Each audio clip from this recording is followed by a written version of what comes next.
দাওয়াতে ইসলামের ইজতেমা শুরু ৩০শে এপ্রিল বুধবার সকাল ১০টা থেকে। চট্টগ্রাম কর্ণফুলী শিকলবাহা ক্রসিং পাড়াবিলে আগামীকাল ৩০শে এপ্রিল থেকে শুরু হচ্ছে চট্টগ্রাম বিভাগীয় ৩ দিনের সুন্নতে ভরা ইজতেমা। কোরআন ও সুন্নত প্রচারের বিশ্বব্যাপী অরাজনৈতিক দ্বীনি সংগঠন দাওয়াতে ইসলামের উদ্যোগে আয়োজিত এই ইজতেমা শেষ হবে ২রা মে জুম্মার নামাজ ও আখিরি মোনাজাতের মাধ্যমে।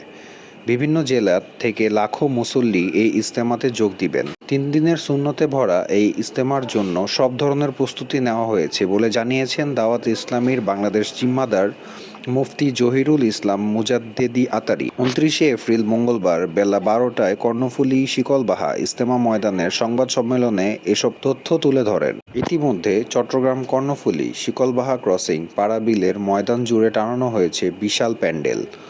পুলিশের চেকপোস্ট, সিসিটিভি ক্যামেরা স্থাপন সহ বিভিন্ন নিরাপত্তার ব্যবস্থা নেওয়া হয়েছে। ইজতেমার ময়দানে প্রবেশপথে বসানো হয়েছে বিশেষ চেকপোস্ট ও ৫টি ওয়াচ টাওয়ার।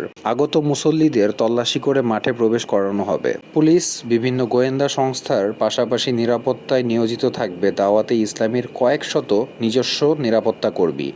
এছাড়াও মুসল্লিদের জন্য অজু, গোসল, প্রয়োজনীয় হাজতখানা ও খাবারের জন্য বিশুদ্ধ পানির ব্যবস্থা থাকছে। পিডিবির সহায়তায় দেওয়া হয়েছে বিদ্যুৎ সংযোগ। সংবাদ সম্মেলনে সাংবাদিকদের বিভিন্ন প্রশ্নের জবাব দেন দাওয়াতে ইসলামী বাংলাদেশ জিম্মাদার আলহাজ মোহাম্মদ কামাল আতারি, ইজতেমা জিম্মাদার ও দাওয়াতে ইসলামীর বাংলাদেশ চট্টগ্রাম বিভাগীয় মিডিয়া জিম্মাদার শওকত আতারি। এছাড়াও আরও উপস্থিত ছিলেন মোহাম্মদ আজাদ আতারি, সরফরাজ আশরাফি, বাহাদুর আতারি প্রমুখ।